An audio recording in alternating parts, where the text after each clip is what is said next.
কোনো মানুষ এসছে দুনিয়াতে দুবার এসে থেকে এসেও থাকেনি, পঠাবেন আল্লাহ একবারই মৌকা, আপনি এখনই মরে যান আপনার বুদ্ধি শেষ। তো কিয়ামতের দিনটাকে বলে ভাই ভয় করেন। কিয়ামতের দিন যখন কিয়ামত শুরু হয়ে যাবে ভাই আমার, আল্লাহ বললেন আমি ইয়াউমায়ান ফাখু ফিস সূরে ওয়া নাহসারুল মুজরিমিনা ইয়াউমাইযিন যুরকান, যখন করে কি যে মানে যখন মানুষ কবর থেকে উঠবে, অপরাধীদের গুনাহগার পাপিষ্টি মুজরিমদের চেহারাকে পাল্টে দেওয়া হবে, আকার আকৃতি পাল্টে দেওয়া হবে।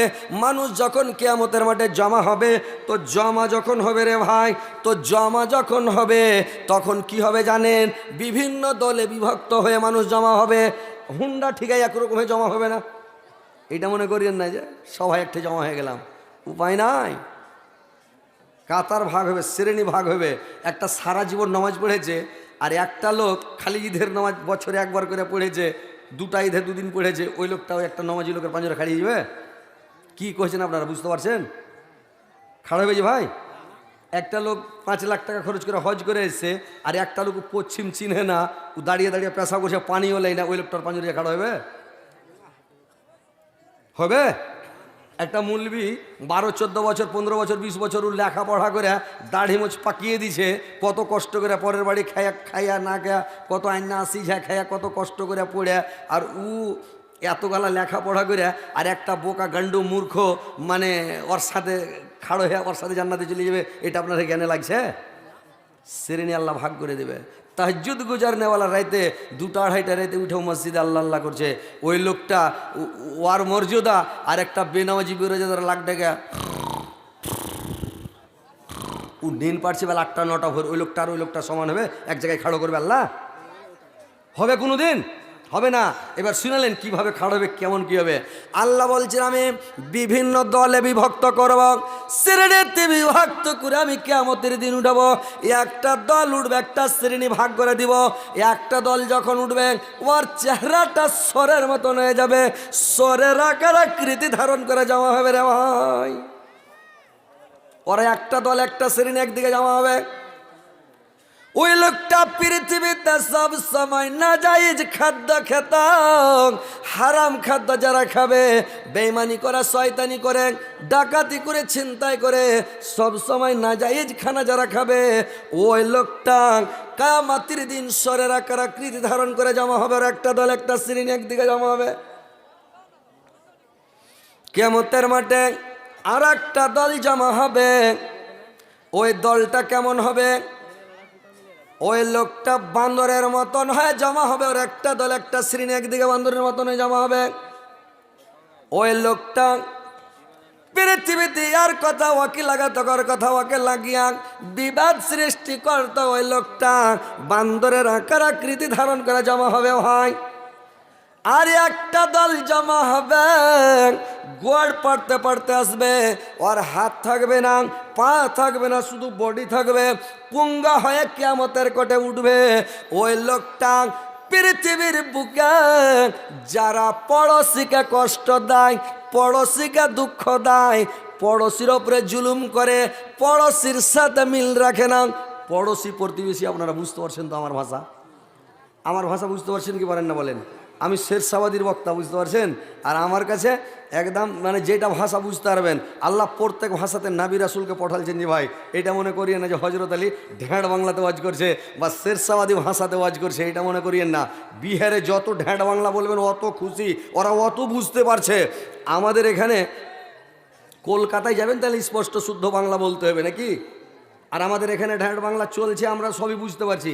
একটা মেয়ে লোক একটা লোকের উপরে কেস করে দিয়েছে, তো কেস করে দিয়েছে, তো কোর্টে তখন ওকে টিকটিকিতে চড়াচ্ছে কাঠগড়াতে চড়ার পরে তখন ওই হাকিম পুছ করছে মেয়ে লোকটাকে, এই লোকটা তোমাকে মেরেছিল? তো মেয়ে লোকটা বলছে না মারেনি। তো হাকিম লিখে দিলে যে না মারেনি। তো তোমাকে এই লোকটা কিছু কহেনি? না কিছু কহেনি। লিখে দিলে না কিছু কহেনি। কইছে লোকটা আসলে নির্দোষ? হ্যাঁ নির্দোষ। ও লিখে দিলে হ্যাঁ লোকটা নির্দোষ। ও তো আর হাকিম ঢাট বাংলা বুঝে না যে রাগে চোটে গুন্ধিরা কইছে নাকি? ওটা আপনারা আমরা বুঝতে পারবো যে রাগের চোটে না মারেনি তার মানে মেরেছিল, না কিছু কহেনি তার মানে কহেছে। হ্যাঁ নির্দোষ, তার মানে লোকটা আসলে দোষী, কিন্তু হাকিম তো ঢ্যাঁড় বাংলা বুঝে না। তো ওই লেগে মানে আপনারকে বুঝার সুবিধা, তো আমার ভাষা আপনারা সবই বুঝতে পারছেন, তফাৎ তো কিছু নাই, ডিফারেন্ট তো কিছু নাই। মানে কিছু লোকের সাথে একটু ভাষাতে একটু উল্টা পাল্টা হয়।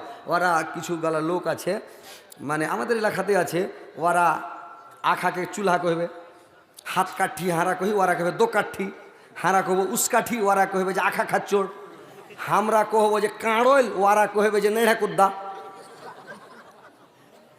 একটু ভাষাটা উলট পালট। তো আপনাদের ভাষা আমাদের ভাষা একই ভাষা নাকি? বুঝতে তো অসুবিধা হয় না ভাই? না হচ্ছে বলেন? এবার শুনেন ভাই আমার, বন্ধুরে আমার, ভালো করে শুনালেন। দুনিয়া তো দুনিয়া ও আমার আল্লাহ, এই জিসমে রাখা যে জান, সবই যে তোমার দায়ার দান।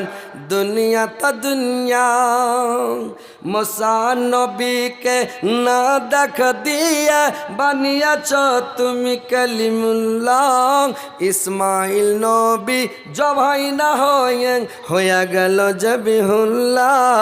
দুনিয়া তা দুনিয়া, তো পড়োশিকে পড়োশি বলেন, প্রতিবেশীকে পড়োশি বলেন। কোনো প্রতিবেশীর ওপরে জুলুম করবেন না। আইলের পাঞ্জরে গাছ লাগে আবার জমিটাকে বরবাদ করিয়েন না। পড়োশিকে কষ্ট দিয়েন না। নিজের ডিহিতে মাটি উঁচা করে আর পানি আড় করে পড়োশিকে ডুবিয়ে মারিয়েন না। পড়োশিকে কষ্ট দিবেন, ওর পানিটা বের হইতে দেন। আপনি এমন করে বাউন্ডারি প্রাচীর তৈরি করলেন, ওর বাড়িতে বাতাস লাগে না, গরিব মানুষটা মরে গেছে, বাতাসে গরমে থাকতে পারে না, এমন করে বাউন্ডারি করলেন, লোকটা হাওয়া বাতাস কিছু পায় না। জুলুম করা হয়েছে পড়োশির ওপরে। পড়োশিকে জুলুম করবে, পড়োশির ওপর অন্যায় করবে, কায়ামাতের দিন পুঙ্গা হয়ে উঠবে, গুড় পাড়তে পারতে উলট পালট করে যাবে। পড়োশির ওপরে জুলুম করিয়েন না ভাই। আল্লাহর নবী একদিন সাহাবাদেরকে নিয়ে যুদ্ধে চলে যাচ্ছে। আল্লাহর নবী বললেন, ওরে আমার সাহাবারা, বলো তো তোমরা তো যুদ্ধের জন্য, জিহাদ করার জন্য তৈরি হয়ে গেছ, তোমরা কি এরকম কোনো লোক আছো যে প্রতিবেশীর ওপরে পড়োশির ওপরে জুলুম করেছে? এরকম কোনো লোক আছো? একজন সাহাবী বললেন, ইয়া রাসূলুল্লাহ, নবী গো, আমি আমার পড়োশির ওপরে জুলুম করেছি। বলে, কি জুলুম করেছো? বললেন, নবী গো, আজকে আমার পড়োশির ঘরের ডাওয়াতে আমি পেচ্ছাব করেছি, ভোরের বেলা ওর ঘরের ডাওয়াতে পেশাব করে দিয়েছি। আল্লাহর রাসূল বললেন, তুমি জিহাদে যাও না, বাড়ি চলে যাও, তোমাকে যুদ্ধে যেতে হবে না, বাড়ি ঘুরে যাও। লোকটাকে যুদ্ধে নিয়ে গেল না, বাড়ি পাঠিয়ে দিল। তো ভাইরে আমার, খবরদার আপনি প্রতিবেশীর ওপরে জুলুম করবেন না, না তো কিয়ামতের দিন পুঙ্গ হয়ে উঠবেন। ওরা একটা দল, একটা শ্রেণী একদিকে ওরা জমা হবে, আর একটা দল আসবে, কুঁকড়া হয়ে যাবে, ধনুকের মতন কুজা, আর খালি চিঁচি করবে, ভূত ধরার মতন কাঁপবে, আর জমা হবে কিয়ামতের মাঠে। ওরা একটা দল, একটা শ্রেণী। ওরা কি পাপ করেছে পৃথিবীতে জানেন? যারা সুদ খেবে রে ভাই, সুদখোরেরা ভূত ধরার মতন কোকড়া হয়ে যাবে, আর খালি কাঁপবে, করবে, কিয়ামতের মাঠে জমা হবে, থামার চেষ্টা করবে, কাঁপবে না, মানে মনে করবে থাই ফেলবো, কাঁপবো না। কিন্তু ভূত ধরা মানুষকে দেখেছেন? মেয়ে ছেলেকে যদি ভূত ধরে নেয়, হাত কাঁপাইছে কাঁপাইছে, হাত খান ধরে নিলেন, পা কাঁপাইছে, পা খান ধরে নিলেন, তখন চুল ঘুরিয়ে দিলে সান সান করে চুল ঘুরে যায়। যদি ওর মাথাটাকে ধরবেন চেপে, মাঞ্জা ঝুঁকাইছে, মানে ঝুঁকাইবে, মানে ভূত ধরে আছে, তার মানে ওর নামই তো ভূত, ও কাঁপাইবে। তো কথা হচ্ছে যে যারা সুদ খায়, ওরা ওই ভূত ধরার মতন কাঁপতে কাঁপতে কিয়ামতের মাঠে জমা হবে। ওরা একটা দল, একটা শ্রেণী, একদিকে ওরা জমা হবে। তো ভাই সুদ থেকে বেঁচে থাকেন, সুদ খাবেন না। সুদের গুনাহটা মহাপাপ, এটা হচ্ছে আর ক্ষমাই নাই। মহাপাপ মানে কি? পাপ হচ্ছে তিনটা, একটা হচ্ছে গুনাহে সাগিরা, একটা হচ্ছে গুনাহে কাবিরা, একটা হচ্ছে মহাপাপ। সাগিরা গুনহা তোবা করতে হবে না, এমনি মাফ হয়ে যায়, 5 ওয়াক্ত নামাজ পড়বেন, গুনহা মাফ। কাবিরা গুনহা তোবা করতে হবে, আল্লাহ মাফ করে দাও, ভুলে গেছে আল্লাহ, এটা গুনহা আর করবো না, আল্লাহ মাফ করে দাও, মাফ। মহাপাপ যেটা, আপনাকে বেল হইতে হবে, জেলে না হলো 3 দিন, 24 ঘন্টা, 12 দিন, 14 দিন, 3 মাস, যেরকম আপনি করবেন পাপ, ওইরকম বেল হইতে হবে আপনাকে, উপায় নাই, বেল হইতে হবে। তো সুদ খাওয়াটা মহাপাপ, আপনাকে বেল হইতে হবে, যার নামে ঢুকে 1 চাক্কার লাগে বাড়াইতে হবে। আপনাকে 10 বছর আর 20 বছর আর 50 বছর আর 100 বছর যতদিন লাগুক ঢুকে বেল হবেন, ওটা আল্লাহর ব্যাপার, আল্লাহ জানে। কিন্তু মহাপাপ হলো খাতরা পাপ, তো সুদ খাওয়াটা মহাপাপ। এবার শুনেন, আর একটা দল জমা হবে। ওরে বাপরে, কি ব্যাপার রে ভাই, লোক যে সবলা হ্যাঁ শোভান আল্লাহ আল্লাহ আকবার। থামেন ভাই, কালেকশন নিচ্ছি, একটু থামেন না যে ভাই, টাকা তো নিব ইনশাল্লাহ, টাকা তো নিতে হবে, নাহলে মাদ্রাসা কী দিয়ে চলবে বলেন? মাদ্রাসা তো আপনারা কি চালাইতে হবে, কিন্তু টাকা নেবো। একটু বসেন, একটু দু চারটা কথা শুনেলেন না, আপনাদেরকে ভালো লাগে না কহেন তো? না দেন দেন, আলহামদুলিল্লাহ দেন। আর এখানে নাম লিখে দেন, যে লোকটা দিছে ওর নামটা তো লাস্টে বলে দেবো নাকি? তো ইনশাল্লাহ আপনারা শোনেন দু চারটা কথাগুলো শুনেন, এর মধ্যে জ্ঞান আছে যে ভাই একটু শুধরিতে হবে। জাহান্নাম থেকে বাঁচার মন থাকলে কিয়ামতের দিন কী কী অবস্থা হবে, কী করবেন দুনিয়াতে, কী হবে একটু শুনেলেন। তারপরে ওয়াজ নসিহত খুব শুনেছেন, আমার মুখে শুনেলেন, কথাগুলো শুনে কিছু ওয়াজ পকেটে করে বাড়ি নিয়ে যাবেন, নিয়ে যাওয়ার পরে আমল করার চেষ্টা করবেন, আপনার কাজ হবে। এটা মনে করি না যে হজরত আলী ওয়াজ করছে তো খালি হাসাইছে, না, হাসির মধ্যে যে কি আছে আপনারা নিজেই বিবেচনা করবেন, আমি বলবো না, আপনারা নিজেই বুঝবেন। তো কথাগুলো ভালো করে শুনেন। আর একটা দল জমা হবে কিয়ামতের দিন, যখন আর একটা দল জমা হবে, ওই লোকটার মুখে মাংস থাকবে না, খালি হাড়গুলো থাকবে, হাড্ডি থাকবে রে ভাই, মাংস থাকবে না। ওই লোকটা বিনা অভাবে যারা ভিক্ষা করে বেড়ায়, বিনা অভাবে যারা ভিক্ষা করবে, কিয়ামতের দিন আর মুখে মাংস থাকবে না, মানে হাড় থাকবে। এই অবস্থাতে কিয়ামতের দিন জমা হবে ভাই, বুঝতে পারছেন? ভিক্ষা করাটা চোরের বড় বাবা। আপনার বাড়িতে খেতে আছেন, আপনি ভিক্ষা করে বেড়াবেন। আমাদের এলাকাতে একটা লোক করেছে কি, ভিক্ষা করে করে 3 লাখ টাকা জমা করেছে। আর মোদি বলে দিলে যে নোটবন্দি, ফকির ঘুষো গাম আগে, ব্যাংকে কোনো খাতা খোলা নাই, কোনো কিছু নাই, কারণ নাই।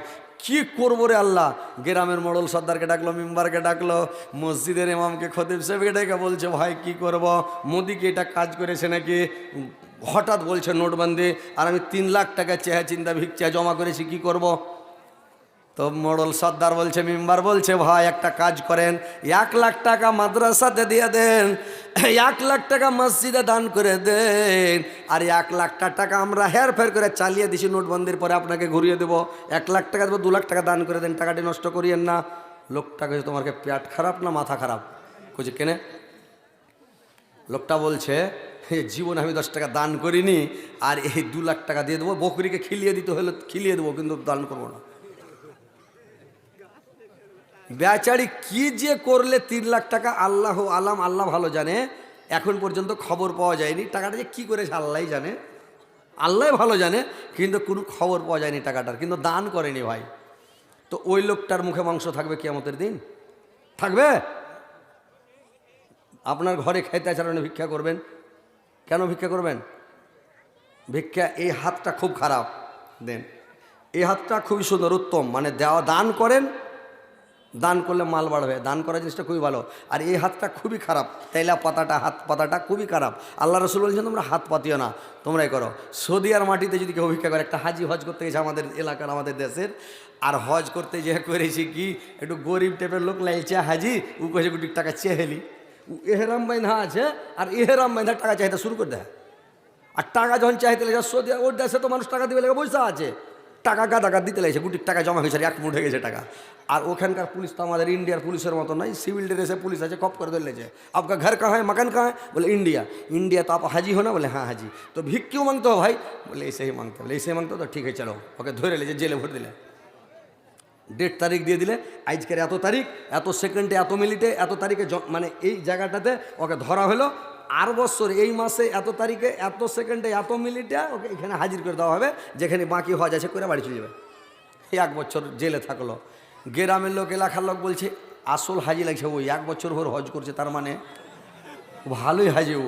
এগুলা হাজি যাইছে কয়দিন, 40 দিন থাকে না, বাড়ি পালিয়ে আসছে। আর ই হাজি 1 বছর থাকলো, তো খুব বড় হাজি। 1 বছর পরে যখন বাড়ি এসছে, গোটা গ্রামের লোক সব ওকে দেখতে যাইছে, সুবহানাল্লাহ 1 বছর থেকে এলি তো যেমন তেমন হাজি লয়, ই হাজিকে সব দেখতে যাইছে। ই করেছে কি, হাজির সরবে কুলের কথা কাহাকে কহে না, ভিতরকার কথা, ই ঘরের হুড়কা লাগিয়ে দেয়, লক করে শুইতে, কাহার সাথে দেখা করে না, মনের রাগে যে আমি জেল খেটে আইনু, আর তোরা কহছিস যে কত বড় হাজি হজ করে এলো, দেখা করতেছি। তখন ই করেছে কি, হুড়কা লাগে শুইতে আছে। গ্রামের লোক গেটে বাড়ি মারছে, হাজি সাহেব গেট খুলো, গেট খুলে না। তখন গায়ের লোক কইছে, আর নাম রেখে দিলে সবাই হুড়কা হাজি, যে হুড়কা লাগে শুইতেছে, ওর নাম রেখে দিলে হুড়কা হাজি। তো ভাই, বিনা অভাবে ভিক্ষা করিয়ে না, ভিক্ষা করতে হয় না। করতে হয়। খাইতে থাকলে ভিক্ষা করিয়েন না, আপনি খাইটা খান। আল্লাহর নবীর দরবারে একটা লোক, এক ভিক্ষুক যা বলছেন, নবী গো আপনি কিছু ভিক্ষা দেন আমাকে, 3 দিন থাকি কিছু খাইনি নবী গো। আল্লাহর নবী বললেন, তোমার বাড়ি থেকে কোনো সামান আছে, কোনো জিনিস আছে, কোনো সম্বল আছে? লোকটা বলল, নবী গো আমার বাড়িতে মাত্র 2টা জিনিস আছে। কি 2টা জিনিস? বললে একটা মোটা কম্বল আছে, ঠান্ডার দিনে একদিকে পেড়ে দিই আর একদিকে উল্টা গায়ে দিয়া শীতকালে শীত কাটাই, ঠান্ডা কাটাই, আমি শুয়ে থাকি। একটা জিনিস। আর 2টা জিনিস হলো, একটা কাঁসার বাটি আছে ভারী, এ বাটিটাতে আমি পানি পান করি। ওই বাটি আর কম্বল ছাড়া আমার বাড়িতে আর কোনো জিনিস নাই নবী গো। আল্লাহর নবী বললেন, জিনিস 2টা নিয়ে এসো, যাও এসো। লোকটা বাড়ি চলে গেলেন। বাড়ি যাওয়ার পরে লোকটা কম্বল আর বাটিটা নিয়ে আসলেন, নিয়ে এসে আল্লাহর নবী ডাকে উঠিয়ে দিলেন। ডাকে উঠিয়ে 200 টাকায় বিক্রি হয়ে গেল 2টা জিনিস। আল্লাহর নবী 100 টাকা দিয়ে দিলেন, যাও হালকা দামে হালকা পাতলা একটা বাটি কিনবে, একটা পাতলা নর্মাল কম্বল কিনবে শীতকাল কাটার জন্য। 100 টাকাতে 2টা জিনিস নিবে। আর 100 টাকাতে তুমি একটা কুড়াল কিনে নিয়ে এসো। একটা কুড়াল কিনে নিয়ে আসলো। আপনারা কুড়াল কইছেন না কুড়াল কইছেন? কুড়াল। এবার কুড়াল কিনে নিয়ে এসে আল্লাহর নবী নিজে হাতে ব্যাট লাগিয়ে দিয়ে বললো, তুমি জঙ্গলে যাও কাঠ কাটো, আর সন্ধ্যের টাইমে কাঠ বাজারে বিক্রি করে চাল আটা কিনবে, তরি তরকারি কিনবে, ফের সবটি টাকা কিনিও না, কিছু টাকা বাঁচিয়ে নেবে। কিছু টাকা জমা করতে করতে 15 দিন পরে আমার সাথে দেখা করিও, যাও। লোকটা চলে গেল। 15 দিন গাছ কাটার পরে সংসার সুখে শান্তিতে চলছে, কিছু টাকা জমা হয়ে গেছে। টাকাটি নিয়ে আল্লাহ রাসূলের দরবারে এসে বলছে, নবী গো এই যে গুটি টাকা জমা হয়ে গেছে হুজুর, লেলেন আপনি? বলছে, আল্লাহ বলছে, না দরকার নাই লাবার, তুমি টাকাটা বাড়ি নিয়ে যাও, জমা করো, আর 6 মাস আমার সাথে দেখা করিও না, তুমি কাট কাটো আর খাও, চাইও না, ভিক্ষা করিও না লোকের কাছে, তুমি খাইটা খাও, পরিশ্রম করে খাও, তুমি ভিক্ষা করিও না, যাও। লোকটা সুখের শান্তিতে থাকতে লাগলো, ভালো খেতে লাগলো। তো ভাই ভিক্ষা করবেন না। যারা ভিক্ষা করে বিনা অভাবে, ওর মুখে মাংস থাকবে না কিয়ামতের দিন, খালি হাড্ডি হাড় থাকবে। একবারে কিয়ামতের দিন জমা হবে, ওর একটা দল একটা শ্রেণী একদিকে জমা হবে, ওরা, বুঝতে পারছেন? আর একটা দল কিয়ামতের মাঠে জমা হবে। আর একটা দল কিয়ামতের দিন জমা হবে রে ভাই, লোকটার মুখ দিয়া খালি দাও দাও করে আগুন বের হবে, আগুন বেরানো অবস্থাতে জমা হবে। আর লোকটা কিয়ামতের মাঠে জমা হবে, ওর মুখ দিয়া খালি মানে আগুন বের হবে দাও দাও করে। ওরা একটা দল একটা শ্রেণী একদিকে জমা হবে। আল্লাহর নবী বললেন, এই লোকটা পৃথিবীতে, এই লোকটা দুনিয়ার বুকে যারা ইয়াতিমের মাল অন্যায়ভাবে ভক্ষণ করে, ইয়াতিমের মাল যারা জোরপূর্বক খাবে, ওই লোকটার মুখ দিয়ে কিয়ামতের দিন আগুন বের হবে। আর আগুন বেরানো অবস্থাতে কিয়ামতের মাঠে জমা হবে। ভাই ইয়াতিমের মাল খায়েন না। ইয়াতিমের মাল খাবে কেটা? মামু খাবে না হয় চাচা খাবে? কে খাবে? আলগা লোক খাবে কি? চাচা খাবে না মামু খাবে? তো ইয়াতিমের মাল খাইয়েন না। যদি ইয়াতিমের মাল